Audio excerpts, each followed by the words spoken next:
side and 5DK on the blue side. Moving in, I mean, look at them. Getting ready to go out onto the rift. Spiky balls preparing at the gates with 5DK as well. Ready to roll straight out of the gates on the bot lane. Oh, you guys are slacking. You guys should be buying within the first 5 seconds and then right-clicking by second 10. Come on. But Look, hey. Yeah, they're working on it, okay? They're working on it. They do get out here onto the map, though, and as we hopefully move out of this weird little angle of mid lane. Yeah, there we go. Back to normality. Okay, we do not quite have the league director up yet. I guess we had to give that up. But 5DK get themselves a quick flash here off of center. So, oh sorry, no, it wasn't center. It was new meta. My bad. But that's actually worse, in my opinion. That's a big deal. Yeah, that's a big deal. Like if they can punish new meta right now, he's gonna have to play super passively, dude, to make sure that they don't rock him. Because I mean, Puppets is gonna have access to a really easy stun. Oh, we see Binding gonna come out here. Zach gonna take a ton of damage, and Camille's trying to get a little bit something here, but he is gonna get away. I remember that he does have access to his passive. So yeah. But you don't want to lose your passive at 120. You know, not even just that, right? But more importantly, his clear is cooked. Yeah. He's on 20% HP at the beginning of the lane. Oh, sorry, at the beginning of the game even. Yeah. So he's going to have a really hard time. His clear is going to be quite compromised. He will still be able to clear. Yeah, that's not a question. But if Secretion jumps in, he tries to find him, he's going to be able to kill him super easily. I mean, look at his health. I would say of all the champions for that to happen to, Zach is probably the one that feels it the least, considering he is able to heal with his blobs. I think it's like 4% healing he gets per. Especially when you start W. You're just going to be, chucking out blobs, healing constantly. He'll be okay. Yeah, yes, he has to use his potions early, but... But the fact that he had to buy potions in the first place is not great. Most junglers these days can sustain well enough in the jungle that they don't tend to buy potions. So I guess in this instance, the fact he had that potion actually works out for him. Yeah. I don't know if that was a call just because he thought there would be early impact, or if he just buys potions all the time. Yeah. But like you can see, obviously Secretion didn't buy a potion. He's saving that 50 gold for whatever combat stat item he can get. Yeah, of course. After his first clear, he should have about 900 gold. He's going to be able to get the Sheen, or maybe like 2 long swords and a dagger or something. All big parts of the Triforce for him to try and get him on the map quickly. Goodness. Nice trade there, though, by Glurb. Glurb has early dominance in this lane right now. He's getting a lot of good trades. Go for maybe a little bit of a solo bolo. Doesn't quite get it. Camille has to back off, but the control of the lane, the control of the wave is Glurb's right now. He is very much in control. Meanwhile, the bot lane is a very different story. Lucian and Braum have a commanding lead here, 12-13 CS right now. Zeri's going to try and catch what they can under the turret, but like we said, with the flash being down, there's only so far that Numeta can stand up before he is in pure, just total danger. Yeah. If Braum catches him slipping, or if we see here a little bit of aggression on the side of Lucian, they just take half of Zeri's HP, and now look where the Wukong is as well. I don't think they choose to dive this, but they have the option to. Pings are coming out.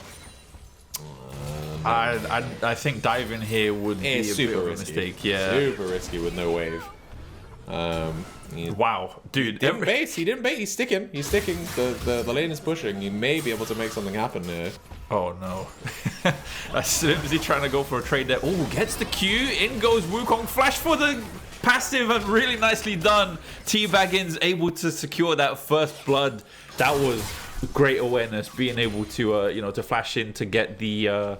Oh goodness, what is it called? Concussive blow. Yeah, to secure that.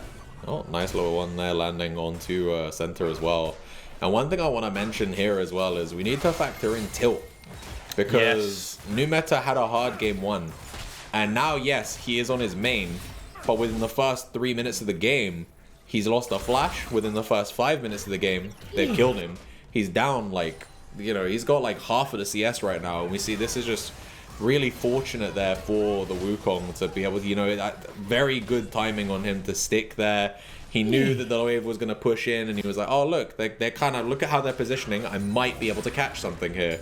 And then he does. And, you know, that's going to put, look, it's 43-27 right now for the Lucian. Lucian is sitting on a pickaxe and a longsword versus boots and a dagger. The amount of control Lucian has right now is huge. Yeah, no, absolutely. I mean, we called it that, you know, teabaggins and puppets with this Lucian Braum combo are absolutely going to be a force to be reckoned with in this lane. I mean, look at that. Teabaggin showing exactly what Lucian is able to do, you know, just apply a lot of damage, really harass you, and then just when you think, you know, he's out of position, he's caught out. Braum pulls up and says, stand behind me, here's the door in your face. And then, oh my god, I mean, the amount of damage that Center has just eaten. If he hung about any longer, he would have followed New Meta with adding a 1 after his 0 and, you know, have a fast recall going back to base. But 5DK are definitely comfortable in this bot lane. Top lane, however, is not going so well for Slimzy. Flash comes out from Glub to get that kill with the use of the ult and also the snippety snip that Gwen has access to. Not going so well for Slimzy this time. No, 100%. He does have a CS lead, but you know, he's had to die for it. And look at the item difference as well. We have Blasting Wand and a recurve bow for the Gwen, so 2/3, I believe, of their. Does he go for this? Oh, he doesn't go for the smite still. Instead, try to get a kill onto teabaggins. But you know what? I respect the decision. Instead of just guaranteed dying right there or losing your passive, he decided, you know what, I'm going to try and get another advantage for my bot lane because they're currently behind. But Flash comes out from cross there, staying within the range of the Chains of Torment, still eating that stun. And Brad will maintain control of that lane. Zach here, maybe going to try and make something happen. Chooses to let the slingshot go, though. I think that was the correct play there. If he forced that play, then his bot lane has to take that fight within the wave. Yes, exactly. And that's a really rough place to be for them, right? Yeah, you know, 100%. He's already down 20 CS, and you're like, okay, let's try and fight them. And then you lose that big wave, and so you get no farm off of it. And if we don't kill them, you've lost everything. Yeah. So yeah, good patience there by Costa to choose not to go in on that, and just went straight back to farming his bot side camps.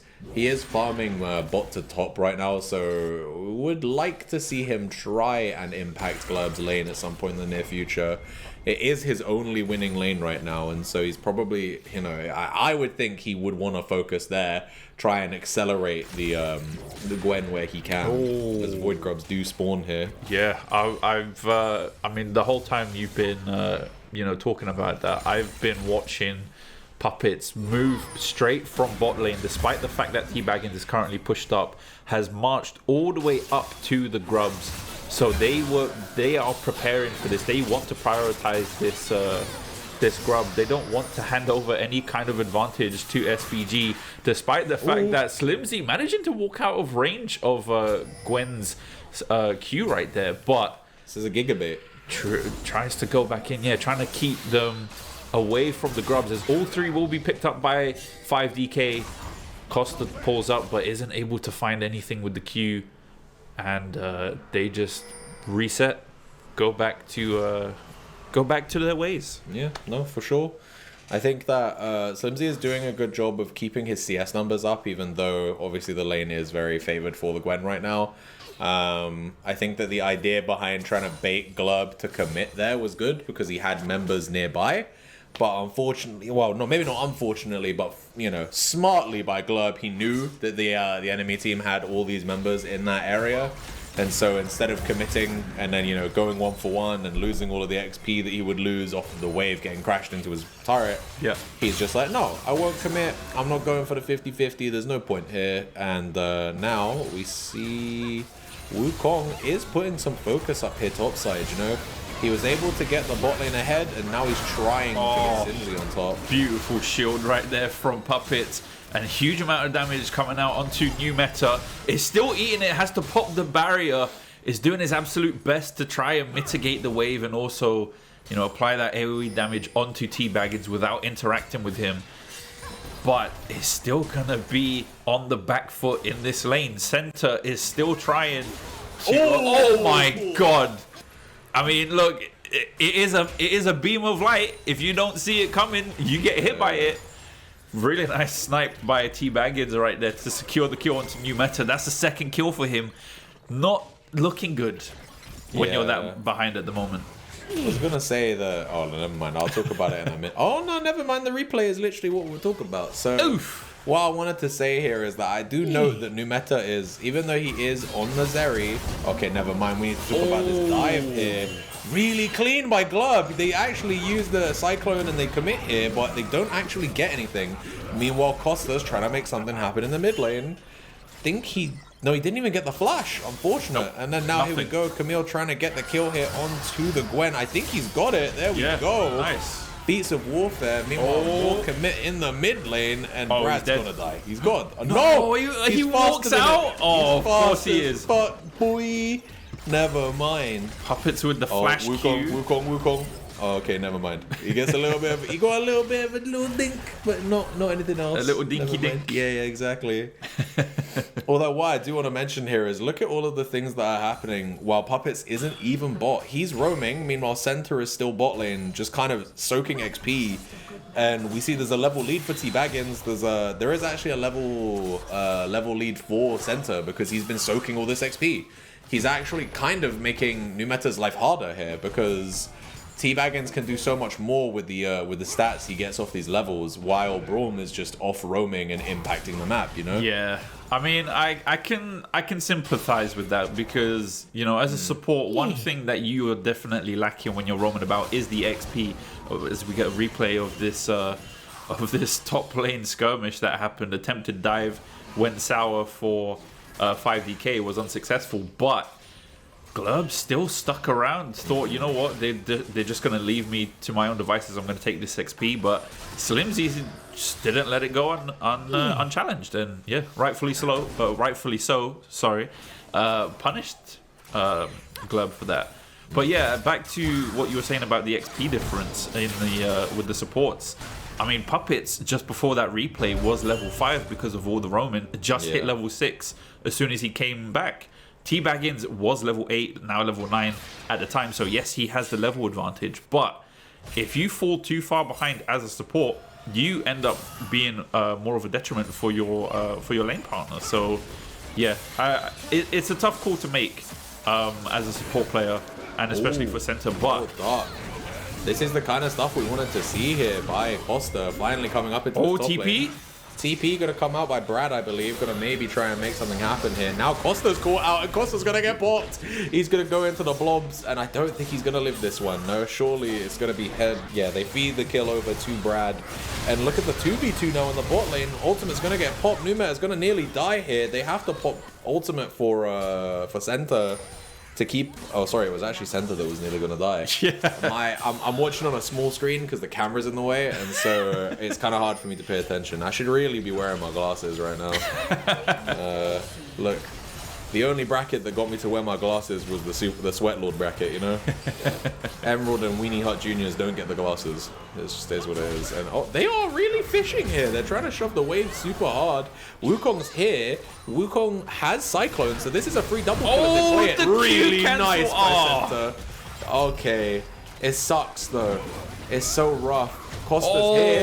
Okay, nice. No, that's actually big for them. Getting that return kill off of a truly net negative play. Oh my god. But meanwhile, in the top lane, we got, you know, it's the...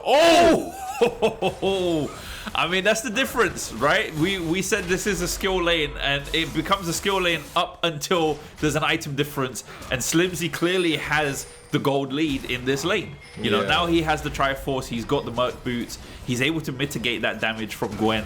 Glub is still not caught up in terms of, you know, getting that tier 2 boots. All he has is a Nash's Tooth. And, I mean, Nash's Tooth is a nice item to have on Gwen, but it is not her key power spike.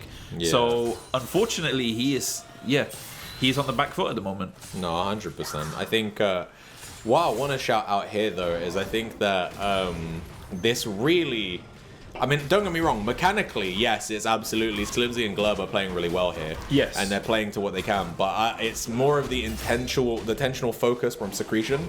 So he got his bot lane ahead, and then he was like, I know these guys don't need me anymore. Yeah. Because they are stronger. They are going to be able to actually kind of punish this lane and execute effectively. And then he commits top lane. But we speak about punishment, and then the bot lane, there is actually a fight. But mid lane, never mind, we're going to have another fight here. Flash is going to get burnt out. T-Bag is going to get killed onto the Victor, and now they're going to be burning down Costa. Costa's on about 40% HP right now. And then we return to the bot lane where Brad was being punished, but he doesn't actually die. So, well, we have flanking 2v1 fights. Unfortunately, only one works out, and it is the 5DK side. Meanwhile, Glurb is getting popped, and his damage is just not quite there right now. Meanwhile, T-Baggins gets himself that 5th kill, and Slimzy on the other side of the map is going to be able to secure himself his 3rd kill. And that's 10-2 right now. This game is way more decisive than game 1 was. Holy. Yeah, this is... 6k gold lead at 15 minutes is so rough. This is looking extremely difficult. Like, it's not even an uphill battle at this point. This is starting to look like a straight cliff's edge for Spiky Balls. You know, 5DK are looking so extremely comfortable at 16 minutes on the clock. They've got 2 dragons. They've got 3 turrets. They've got all 3 grubs. Next on the list is probably going to be the Rift Herald if they're able to secure that. Stealing red buffs at 16 minutes is something that is not common. Secretion's caught here, probably going to get punished actually for this. Oh, the Cyclone interrupts the swing shot, but it's still going to be able to escape. Yeah, definitely an overextension from 5DK, but they're not going to be appropriately punished for it. Just a couple of ults and flashes being burnt. But here is T-Baggins applying a massive amount of damage onto New Meta. Won't be able to find that kill. Holy moly! The Camille damage is insane right now. Slimzy will pick up his 4th kill onto Costa right there. Ah, man. It is looking rough for 5DK. And Morgana split pushing. In what world does Morgana split push? I think she's just safe to, and right now we see the culling is going to come out, but unfortunately it doesn't quite hit any targets meaningfully. Brom's going to throw himself in the way to make sure Zeri can't really trade here. And yeah, with how much of a lead they have in this game right now, it's quite rough. Big damage there by Zeri onto the Lucian, but I don't think they can manifest it into anything more. Meanwhile, Gwen's going to be able to pick up the turret here, but nice dodge by Slimzy there with the ultimate. Is able to dodge most of the scissors by Gwen. Stop it, which is actually a 2-fold benefit, by the way, because not only does it mitigate so much of her damage, it equally mitigates her healing, because she heals off of the damage dealt. Yes. So, you know, being able to dodge that with the ultimate, much like how we saw Glurb dodge things with the Camille ult in game 1. Yeah, this is so unfortunate there. I think. My goodness. That's just textbook Braum Lucian play. Yeah. Just caught him out, you know, he eats one Winter's Bite and then it's cooked, right? It is, now we see in the top lane play here. Oh, the patience. That's so beautiful, man. Really good play. I mean, look, we said this is going to be a skill lane, and, you know, the skill expression has been off the charts in this top lane so far. And then, oh my god, not like this. From literally like 10% HP, Camilla's able to actually take that 1v1.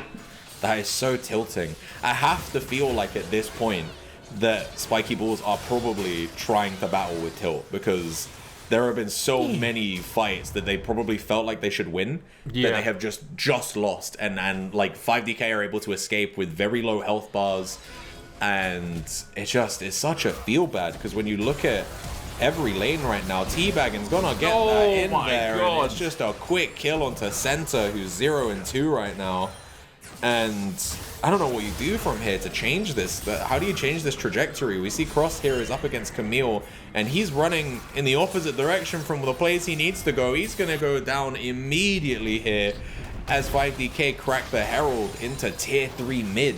He burned TP, by the way. Did he burn TP to go and match that? He burned TP to try and to avoid Slimzy, but ended up getting popped regardless. That's so unfortunate.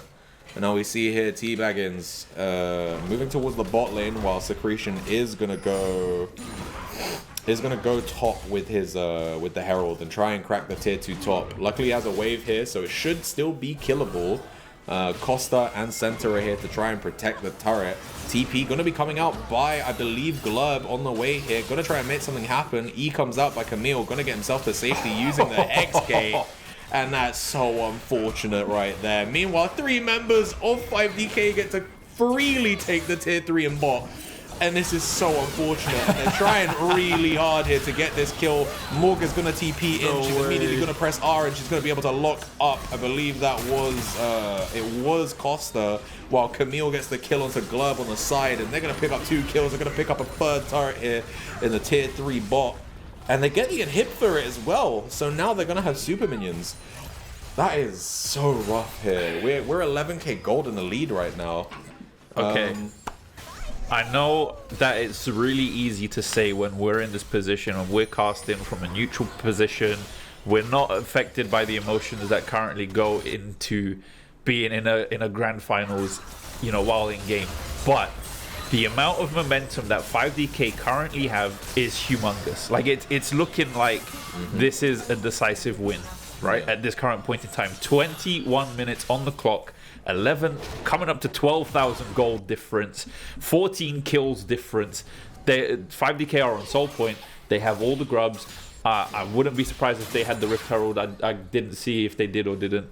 They did. They crashed the Rift Herald into mid and then into tier 2 top. Well, there you go. So they've had every single neutral objective. A large reason why they have 8 turrets to their name to literally 1 right now. The only turret that the Spiky Balls lineup have been able to take is that tier 1 top. Yeah, and even that. Yeah, they're gonna get the Atacom for free too. Because what can you do at this point? Yeah, what Spiky Balls need to do, and usually when you're in a position like this, you have to find a way to slow the game down. Right? You need to reduce interactions. You need to reduce the amount of engagement that you have with your opponent. Yes, they will constantly try to use their advantage to to keep jumping in your face, but you need to find ways to mitigate their momentum, because if you keep allowing them to get into moments like this where they're able to find you into choke points, you're only gonna hand over 2-3 kills over to the enemy team. As we see 5DK just very comfortably able to take the fight in the jungle. Slimzy walks up and says, hand over your flash. I'll be taking that. Teabaggin's legendary now as well. 9-1 on the Camille, 9-0 on the Lucian. Very commanding play here, and I have to assume they have a wave coming in the bot lane here. There's no way this isn't game. Glurb against the world, I don't think he can do anything. He can't even fight Camille, let alone the whole team. Yeah. 5v1, he can't do anything. He's gonna try. This is a token effort right now, and the enemy team are gonna just take it to his fountain, and we see Secretion still doesn't die. Literally still got away. It's actually so depressing when you find yourself in that kind of situation. And now, we find ourselves at match point. 2-0 lead here for 5DK. They are looking super strong right now. I don't know how Spiky Balls recover from that one, you know? That was the most commanding defeat we have seen occur to Spiky Balls in all 3 losses they've had in the tournament thus far.